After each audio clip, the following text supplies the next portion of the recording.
तिला दाशी समजलं, वास्तविक तर पत्नी आहे ना त्यास कशी, तरी काय बोलण्याच्या पुढे आपण काय करू शकत नाही.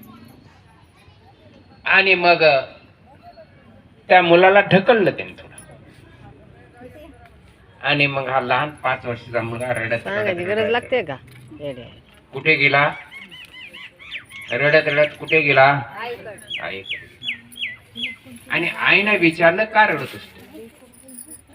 नीट ऐका माय, आईने विचारलं का रडतोस? संस्कार कसे पाहिजेत त्यासाठी ही कथा मी आहे की संस्कार कसे पाहिजेत त्यासाठी ही कथा मी वर्णन करते. तर त्या मुलानं काहीच सांगितलं नाही. का सांगितलं नाही? त्याला असं वाटलं की मी जर सावत्रायची चाडी सांगन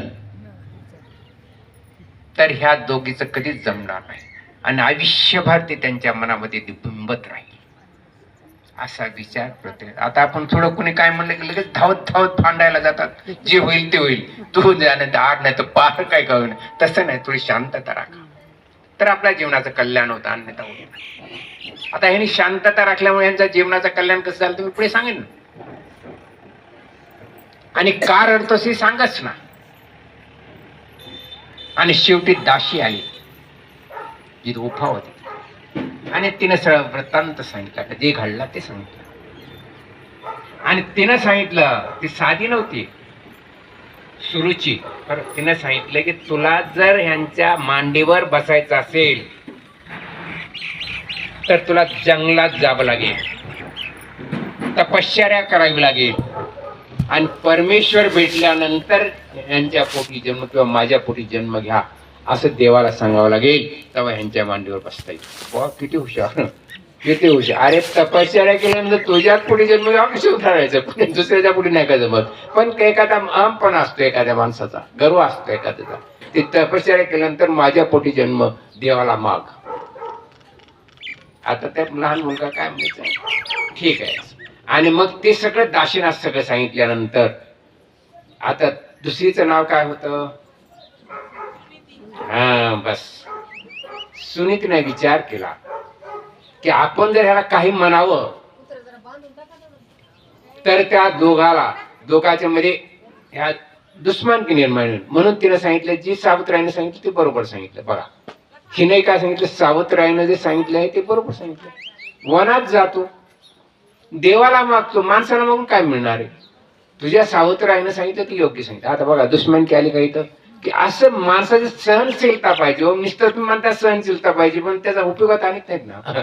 म्हणतात असहनशीलता, उपयोगात कोण आणतं नाही. तर लगेच आता घरी गेलं माल काय मुली लगेच तुम्ही लगेच डोळे वटारतात आणि मग इथं आम्हाला सांगितलं सहनशीलता, आम्हाला तर उत्तर योग्य दिलं. उत्तर योग्य देऊन उपयोग का त्याचा जीवनामध्ये उपयोगात आणलं गेलं पाहिजे, तर त्याचा फायदा होतो.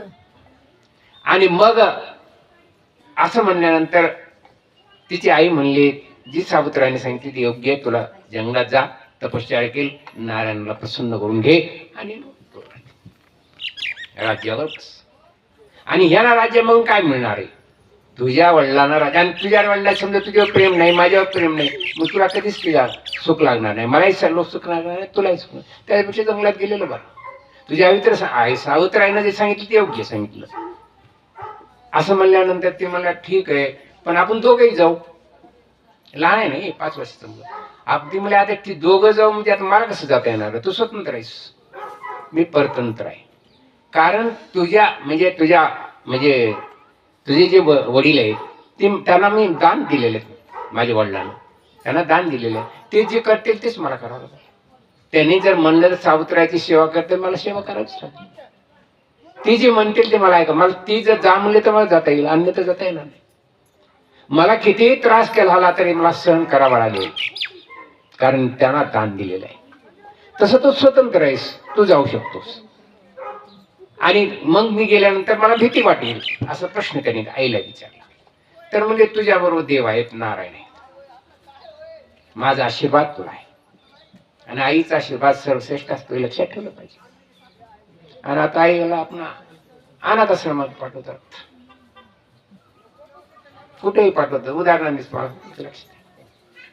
एक म्हातार खोकायचं, खूप खूप खूप खूप, तर मुलाला म्हणते, म्हणजे बायको त्या मुलाला म्हणते, अहो तुमच्या आईचा लय त्रास होऊ लागला, सारखं बेडके सारखं तू कणी, अहो असं आहे वरी माळी आहे ना म्हणते, माळी होत नाही, नाही तर असं करा रानात आहे, रानात नाही राखील करील ते ऊसपीस. ते म्हणले ठीक आहे रानात. रानात काही दिवस झाल्यानंतर आता रानात डब्बा वगैरे न्यावा लागत होता. मग आता हुशार बाया माणसं हुशार असते, अहो रोज तुम्हाला ड्युटीहून यायचं, पुन्हा इकडे डबा न्यायचं, लयच त्रास होतो हो तुम्हाला, मला बी लय वाईट वाटतं. ते म्हणते मग काय करू? ते म्हणले काय नाही, संध्याकाळी जा तेलाचा डबा घ्या राखेलचा, आणि मध्ये झोपून खाय, बाहेरून कडी लावा, राखेलचा डबा टाकून कडी लावा. तुम्हालाही काही कळणार नाही, कारण आग लागली तुमच्यावर बी नाही माझ्यावर बी काही. हा शिवी तुझं बरोबर आहे. गेले दुसऱ्या दिवशी डबा अंडा घेतला, संध्याकाळी 12 वाजता गेली. मग बाहेरून कुलूप लावा का, पण रिसॉर्ट मध्ये झोपलेले असेल, बाहेरून कुलूप लावा. कवाड बोललेलेच होते तिनं, आणि ते बाहेर आले होते, कारण त्या जनावर आले होते ऊस खायल्यासाठी, म्हणून ते हाणण्यासाठी तिकडे ऊस हाणण्यासाठी तिकडे. आणि मग त्याला वाटलं कवाड लावले, मस्तन लावले, मग त्यानं आपलं राखेल ओतलं, गडबड असते नाही तर सगळी राखेल ओतलं आणि लगेच काडी लावली, ते जाळ भरून जाळ लागला. आधी हानीच वेळी जनावर त्यानं वर बघितलं असं झोपडी जाळायला लागली, खाली बघितलं तर आपला स्वतःचा मुलगा आहे.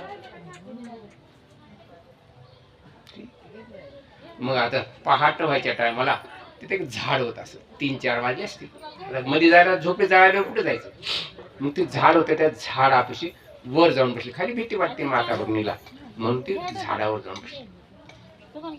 योग असा झाला, परमेश्वराचा योग असतो, आणि मग जशी केली त्याची घर फेडावच लागते करणी. आणि मग वर बसली आणि तितके चोर आले, आणि चोर आल्यानंतर ती सोनं होतं त्याने चोरून आणलेलं, ती वाटण्या करायला लागली. वाटण्या करायला लागली. वरून म्हातारी म्हणते, माझाही एक हिस्सा ठेवा. बोत बोत बोत म्हणलं की सगळं सोनं ते टाकून पळून गेले. आता सकाळी उतरले, ते मस्त गोळा केलं सोनं, गटुड बांधलं, घरी गेले. आता मुलाला वाटलं कसं काय, सुनाला वाटलं, हा म्हणले सासूबाई कसं काय, काय नाही म्हणले, ह्याने ते कागी लावली, झोपडी जाळली, आणि झोपडी जाळली धूर निघाला, आणि धुरा वाटलं मी वरी गेले. आणि वरी गेलं की माझ्या वडिलाची गाठ पडली, तितके तुझेही वडील आले. मग माझ्या वडिलांना तुझ्या पोरातले त्रास होईल ना, ते सोनं घेऊन जा, म्हणून माझ्या मुलाला सोनं दिलं. पण तुझ्या वडिलाला फार त्रास होऊ लागला, ती म्हणली एकदा मला भेटो, तुला भेटण्यासाठी बोलवले. हा मग ठीक आहे म्हणले, मग मलाही भेटवायचं, मग मी जाईन.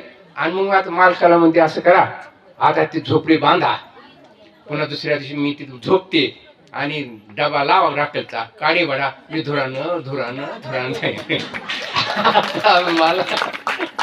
आता मला सांगा, दुसऱ्या दिवशी काडी लावल्यानंतर ते धुरानवरी गेली असेल का? मला सांगायचं तात्पर्य अर्थ असं की दुसऱ्याला फसविण्याचा प्रयत्न करू नका, आपण फसल्याशिवाय राहत नाहीत. मला ह्या निमित्ताने गोष्ट तुम्हाला सांगायची होती, दुसरं काही नाही. आपण दुसऱ्याला त्रास देऊ नका. वयस्कर प्रत्येक जण वयस्कर होणार आहे, माय प्रत्येक जण वयस्कर होणार, तुम्ही वयस्कर होणार. कारण ज्यांचा जन्म, त्याचा बालपण आहे, मोठेपण आहे, वृद्धावस्था ही ठरलेलंच आहे. आणि ते वृद्धावस्थेमध्ये कुणी जाऊन दचकल नाही असं नाही, मृत्यू कोणाच्या हातात नाही ना. मग तुम्ही आहे त्याला त्रास देऊ नका, त्याला त्रास करा, कारण तुम्हालाही तुमची पाळी येणार आहे, उद्या पाळी येणार, म्हणून ह्या गोष्टी करू नका. आणि केल्यानंतर काय होतं, केल्यानंतर असंच होतं. एक म्हातारी होती मस्त, आणि ती म्हातारी काय करते, अशीच खोकायची. मग ही बी म्हणजे अहो तुमच्या मालका म्हणलं तो मला त्रास होतो, समोरच असते, काय करू, माळी मग तिला जेवाय कोण दिलं, तर उठता येत नाही, चलता येत नाही, जेवाय कोण दिली काय, अहो म्हणजे घंटी बांधा ना, घंटी बांधली, घंटी वाजली की मी जात जाईन, जेवाय देत जाईन, पाणी देत जाईन. मला म्हणलं काय हरकत नाही, ते तुझं म्हणणं बरोबर आहे, घंटी बांधली. आणि तिला पाहिजे असली की घंटी वाजली, तिला उठता येत नव्हतं काय, घंटी वाजली, ती यायचं जेवाय, हे 2-3 दिवस झालं की त्या बारक नातू होत आहे 5-7 वर्षाचा त्यानं ती दोरी तोडली